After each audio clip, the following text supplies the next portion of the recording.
10 साल की छोटी सी प्यारी सी बच्ची को देखते हैं। इस बच्ची का नाम सोफी था, जो कि एक असाइलम में रहती थी क्योंकि उसके पेरेंट्स की डेथ हो गई थी। सोफी को नींद ना आने की बीमारी थी, इसीलिए वो पूरी रात जाकर गुजारती थी और असाइलम में फिरती रहती थी क्योंकि उसे पूरी रात ही नींद नहीं आती थी। और हर बच्चे की तरह उसका भी एक डर था कि एक बाबा जी हैं जो रात के अंधेरे में आते हैं और बच्चों को उठा कर ले जाते हैं और फिर वो इन बच्चों को मारकर खा लेते हैं। एक रात जब सब सो रहे होते हैं तो विंडो के पास से उसे बिल्ली की आवाज सुनाई देती है। अब क्योंकि उसे नींद नहीं आ रही थी, इसीलिए उसे देखने के लिए बाहर जाती है। वो जब बालकनी में होती है तो देखती है कि कुछ बिल्लियों ने डस्टबिन को गिरा दिया है। फिर सडन वो देखती है कि बिल्डिंग के पीछे से एक जायंट कार डस्टबिन को उठाकर उसकी जगह पर रख देता है। इसके बाद बिल्डिंग के पीछे से एक काफी बड़ा जायंट बाहर आता है। सोफी उस जायंट को देख चुकी थी और वो भी सोफी को देख चुका था। उसे देखकर वो डर जाती है और जल्दी से अपने बिस्तर पर चली जाती है, लेकिन वो जायंट विंडो से हाथ अंदर डालकर सोफी को उठा लेता है और उसे अपने साथ ले जाता है। हम देखते हैं कि ये जायंट इंसानों के सामने नहीं आता था और जब उसके रास्ते में कोई इंसान आता था तो वो किसी न किसी तरह खुद को छुपा लेता था और फिर सबकी नजरों से बचते हुए वहाँ से निकल जाता है। फिर वो सोफी को भी अपने साथ लेकर एक दूसरी दुनिया में आ जाता है और ये दुनिया थी जायंट्स की दुनिया, यानी यहाँ पर सिर्फ जायंट्स रहते थे। सोफी देखती है कि ये तो एक काफी बड़ा घर है और वहाँ की हर एक चीज जायंट्स की तरह ही बड़ी थी। सोफी वहाँ से भागने की कोशिश करती है, जिस पर वो जायंट कहता है कि यहाँ से भागने का कोई भी रास्ता नहीं है, इसीलिए तुम यहाँ से कहीं भी नहीं जा सकती। ये सुनकर वो डर जाती है। वो नोटिस करती है कि ये एक बूढ़ा जायंट है। वो जायंट सोफी को एक पैन पर रख देता है और बोलता है कि मुझे बहुत भूख लग रही है, मुझे इतनी भूख लग रही है कि मुझसे वो कंट्रोल ही नहीं हो रही है। सोफी समझ रही थी कि ये जायंट मुझे ही खाने वाला है। वो वहाँ पर और भी जायंट्स के हंसने की आवाजों को नोटिस करती है, इसीलिए वो उस बूढ़े जायंट से पूछती है कि क्या यहाँ पर और भी जायंट्स हैं, जिस पर वो बूढ़ा जायंट कहता है कि जी हाँ, यहाँ पर और भी जायंट्स हैं और वो सारे जायंट्स कैनिबल हैं, यानी वो इंसानों को कच्चा ही खा लेते हैं क्योंकि उन्हें किसी भी इंसान पर तरस नहीं आता और जो भी उनके हाथ लग जाता है वो उस इंसान को निगल जाते हैं। ये सुनकर सोफी और ज्यादा डर जाती है, इसीलिए वो बूढ़े जायंट से पूछती है तो क्या आप भी मुझे खा लेंगे, जिस पर वो बूढ़ा जायंट कहता है कि नहीं, मैं इंसानों को नहीं खाता क्योंकि मैं एक वेजिटेरियन जायंट हूँ, ना कि कैनिबल। और ये बूढ़ा जायंट सिर्फ एक वेजिटेबल ही खाता है जो टेस्ट में बिल्कुल भी अच्छी नहीं थी, लेकिन इसके बावजूद भी वो इंसानों को खाना नहीं चाहता और इससे ये बात जाहिर होती है कि वो एक अच्छा और रहमदिल जायंट है। वो उस बूढ़े जायंट से पूछती है कि अगर आप इंसानों को नहीं खाते तो फिर आप मुझे यहाँ पर क्यों लेकर आए हैं, जिस पर वो बूढ़ा जायंट कहता है क्योंकि तुमने मुझे देख जो लिया था और तुम मेरे बारे में वहाँ पर किसी को बता देती जिससे मेरी जान खतरे में पड़ सकती थी, जिससे इंसानों को हमारा पता चल जाता और वो यहाँ पर आ जाते और बाकी जायंट्स को भी मार डालते और यही वजह है कि मुझे तुम्हें यहाँ पर लाना पड़ा और अब तुम अपनी सारी जिंदगी यहाँ पर मेरे साथ ही गुजारोगी। जिस पर सोफी कहती है कि नहीं, मैं तो यहाँ से भाग जाऊंगी, जिस पर वो बूढ़ा जायंट कहता है कि नहीं, तुम यहाँ से निकलने की गलती भी मत करना वरना बाहर बैठे जायंट्स को तुम पर तरस नहीं आएगा। ये कहकर वो बूढ़ा जायंट सोफी को एक बोर्ड पर रख देता है और उसे कहता है कि तुम थोड़ी देर रेस्ट कर लो, लेकिन सोफी को तो नींद ही नहीं आती थी। फिर वो देखती है कि वो जायंट अपने बैग से बड़ी बड़ी बॉटल्स निकाल रहा है। उन बॉटल्स में कोई चीज थी जो चमक रही थी। फिर वो उस जायंट से पूछती है कि इन बॉटल्स में क्या है, जिस पर वो जायंट कहता है कि इसमें ड्रीम्स हैं, यानी ख्वाब। जिस पर वो कहती है अच्छा, फिर तो ये मेरे किसी काम के नहीं है क्योंकि मुझे तो ड्रीम्स आते ही नहीं है और मुझे ड्रीम्स आएंगे भी कैसे क्योंकि मुझे तो नींद ही नहीं आती। फिर ये जायंट वो वाली बुक पढ़ने लगता है जो सोफी के पास थी। इस बुक में बहुत सारी कहानियां लिखी हुई थी। बूढ़ा जायंट उन कहानियों को पढ़ने लगता है जिस पर सोफी को नींद आ जाती है। इसके बाद वो बूढ़ा जायंट एक बॉटल लेता है और उसमें से ड्रीम बाहर निकालता है। इतनी ही देर में सोफी की आंख खुल जाती है और वो देखती है कि वो बूढ़ा जायंट अभी सो रहा है, इसीलिए वो मौके का फायदा उठाकर उस घर से बाहर निकल जाती है और वहाँ से भागने की कोशिश करती है, लेकिन तभी उसे एक काफी बड़ा जायंट पकड़ लेता है और ये सच में उस बूढ़े जायंट की निस्बत काफी बड़ा जायंट था। सोफी उस जायंट को कहती है कि प्लीज मुझे यहाँ से जाने दो, लेकिन वो जायंट सोफी की एक नहीं सुनता और वो उसे निकल जाता है। इसके फौरन बाद सोफी की आंख खुल जाती है। इसका मतलब ये था कि सोफी एक ड्रीम देख रही थी। जागने के बाद वो उस बूढ़े जायंट से पूछती है कि मुझे पता है ये आपने किया है ना, क्योंकि ना तो मुझे नींद आती है और ना ही मुझे ड्रीम्स आते हैं,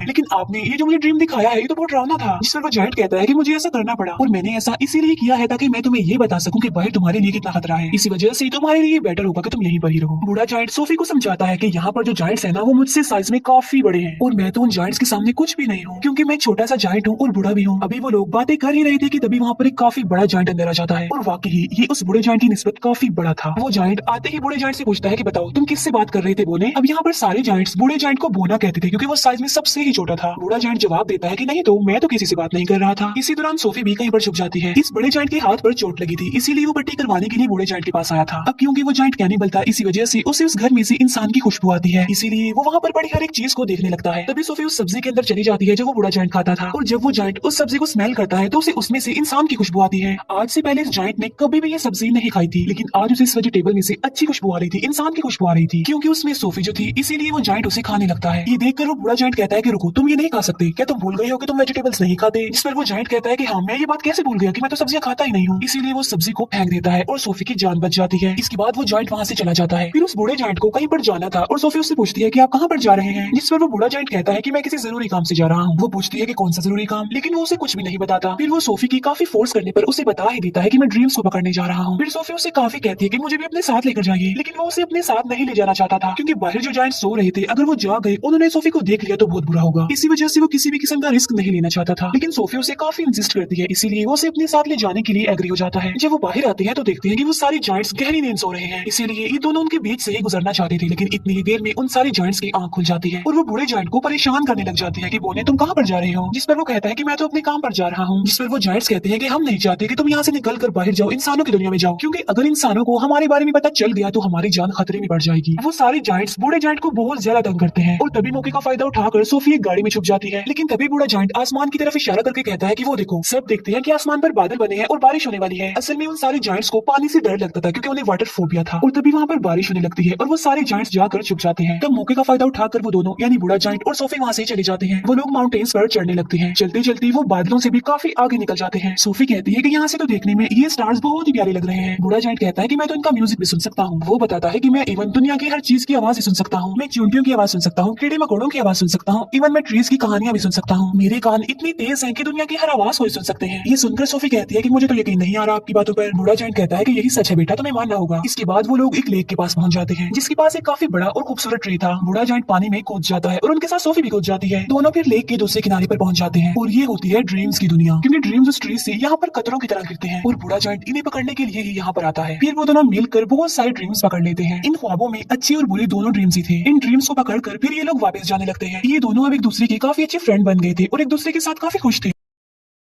बूढ़ा जायंट उसे अपनी दुख भरी कहानी भी सुनाता है कि यहाँ पर सारे जायंट्स मुझे बोना कहते हैं, लेकिन फिर वो एक बात सोचकर खुश हो जाता है कि मुझे यहाँ पर कोई ऐसा भी मिला था जो मुझे बिग फ्रेंडली जायंट कहता था।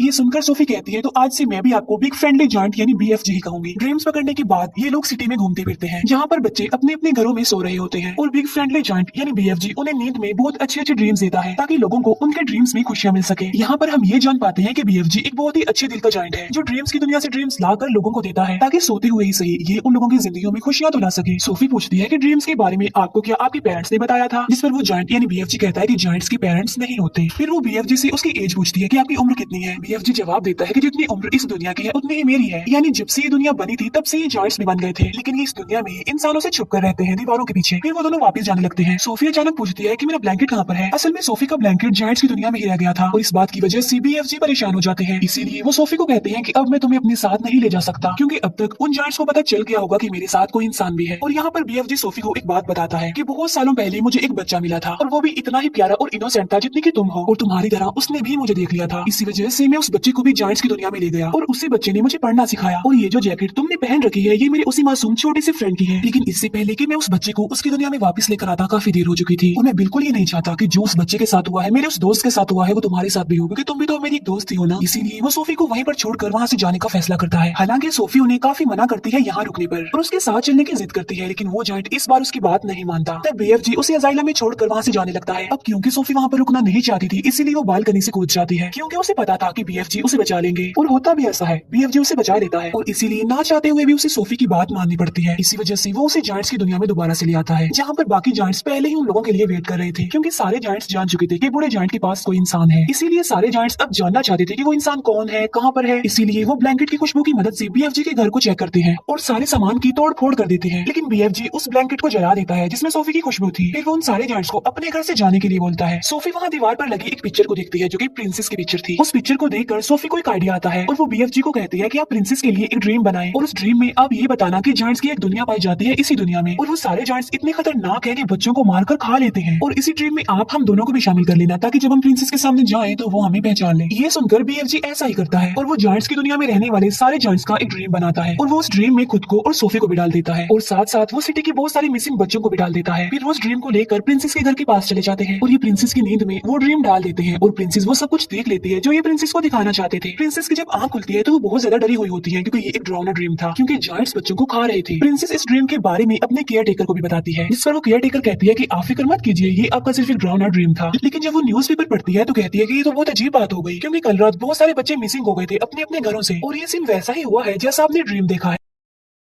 तभी प्रिंसेस कहती है कि पर्दे हटाओ, और पर्दे हटाते ही विंडो पर सोफी खड़ी हुई थी। असल में ये चीज भी उन्होंने ड्रीम में डाल दी थी और उसमें BFG को भी डाल दिया था। तब सोफी उन्हें BFG के बारे में बताती है और साथ साथ वो प्रिंसेस से प्रॉमिस भी लेती है कि आप मुझसे वादा करेंगे आप BFG को कोई नुकसान नहीं पहुंचाएंगे। तब BFG प्रिंसेस के सामने आता है और तमीज से उनके सामने झुक जाता है। तब प्रिंसेस भी अपने प्रॉमिस को पूरा करती है। अच्छा, यहाँ पर जायंट्स की ना एक फनी बात भी थी कि वो किसी भी वर्ड को ठीक से नहीं बोलते थे, इसीलिए वो महारानी को मर्जानी कहता था, BFG इंसान को इंसान कहता था और ऐसे ही उल्टे सीधे लफ्ज बोलते थे। इसके बाद प्रिंसेस उनका अच्छे से वेलकम करती है और उन्हें एक काफी अच्छी दावत देती है। फिर ये लोग सारी बात प्रिंसेस को बता देते हैं कि जायंट्स की दुनिया में 9 बड़े बड़े जायंट्स ऐसे हैं जो इंसानों और बच्चों को पकड़कर खा लेते हैं। इसीलिए प्रिंसेस उनकी हेल्प करने के लिए तैयार हो जाती है और अपनी एक पूरी आर्मी तैयार कर लेती है, जो कि BFG की मदद से अपने हेलीकॉप्टर्स में बैठकर जायंट्स की दुनिया के लिए निकल जाते हैं। अब इन्होंने यहाँ पर एक प्रॉपर प्लान बनाया हुआ था, इसीलिए वो प्लान के मुताबिक एक जगह पर रुक जाते हैं क्योंकि ये पूरी तैयारी के साथ उन पर अटैक करने के लिए आए थे। प्लान ये था कि BFG एक ड्रीम बनाएंगे और उस ड्रीम में BFG इन जायंट्स के लिए शर्मिंदगी और पछतावा डालेंगे उनके बुरे कामों के लिए जो उन्होंने किए थे। और BFG ऐसा ड्रीम बना भी लेता है, लेकिन जैसे ही BFG ड्रीम्स को उन जायंट्स में डालने के लिए जाता है तब उन्हें याद आता है कि ड्रीम डालने वाली चीज तो मैं प्रिंसेस के महल में ही छोड़ाया हूँ और उस चीज के बगैर ऐसा करना रिस्की था क्योंकि उन जायंट्स के पास जाना था। लेकिन सोफी हिम्मत करके उस ड्रीम वाले जार को उस जगह पर लेकर चली जाती है जहाँ पर वो जायंट्स सो रहे थे। लेकिन इससे पहले कि सोफी उस जार को तोड़ पाती उन जायंट्स का लीडर उठ जाता है और वो जैसे ही सोफी को पकड़ने वाला होता है सोफी उस जार को तोड़ देती है और ये ड्रीम उन जायंट्स की नींद में चला जाता है जो भी सो रहे थे। और जब वो जायंट्स जागते हैं तो उन्हें अपने बुरे काम पर शर्मिंदगी होती है, लेकिन जो जायंट्स का लीडर था वो तो जाग रहा था, इसीलिए उसे कोई भी पछतावा और शर्मिंदगी नहीं होती और इसीलिए वो सोफी पर अटैक कर देता है। लेकिन तभी BFG उस जायंट के सामने आ जाते हैं। अब क्योंकि BFG बहुत छोटे थे इसीलिए वो जायंट उन्हें अपने हाथ में उठा लेता है, लेकिन जैसे ही वो BFG को मारने लगता है प्रिंसेस की पूरी आर्मी हेलीकॉप्टर्स के साथ वहाँ पर आ जाती है और वो लोग सारे जायंट्स को पकड़कर अपने साथ ले जाते हैं और उन्हें समंदर के बीच में एक आइलैंड पर छोड़ दिया जाता है। अब क्योंकि इनके चारों तरफ पानी था और ये तो पानी से डरते थे इसीलिए वो वहाँ से भाग नहीं सकते थे और इसीलिए अभी हमेशा के लिए यहाँ पर फंस गए हैं। प्रिंसेस उन जायंट्स के लिए वहाँ पर सब्जी के बीज भी फेंक देती है ताकि ये जायंट्स उन बीजों की मदद से वहाँ पर सब्जी उगाएं और सारी जिंदगी ये वो सब्जी ही खाएं। अब क्योंकि उन जायंट्स को ये सब्जी पसंद नहीं थी, लेकिन अब ना चाहते हुए भी उन्हें ये सब्जी खानी पड़नी थी और पूरी जिंदगी इसी आइलैंड पर रहकर ये सब्जी ही खानी है। इसके बाद हम सोफी को देखते हैं जो बस आइलैंड में नहीं रहती बल्कि प्रिंसेस के महल में रहती है और यहाँ पर सोफी बहुत खुश होती है और वो जब चाहे BFG से बात भी कर सकती है क्योंकि BFG ने बताया था कि वो इस दुनिया की सारी आवाजें सुन सकते हैं। दूसरी तरफ BFG जो कि अब जायंट्स की दुनिया में बिल्कुल अकेले रह गए हैं, जिन्होंने जायंट्स की दुनिया में उस सब्जी के अलावा और भी बहुत सारी वेजिटेबल्स उगा ली है और वो भी अपनी लाइफ में बहुत खुश है। सोफी हर सुबह जाकर विंडो पर आती है और BFG को गुड मॉर्निंग कहती है, जिसे BFG सुन लेते हैं और उसका जवाब देते हैं और ये प्यारी सी मूवी यहीं पर एंड हो जाती है। Thank you for watching.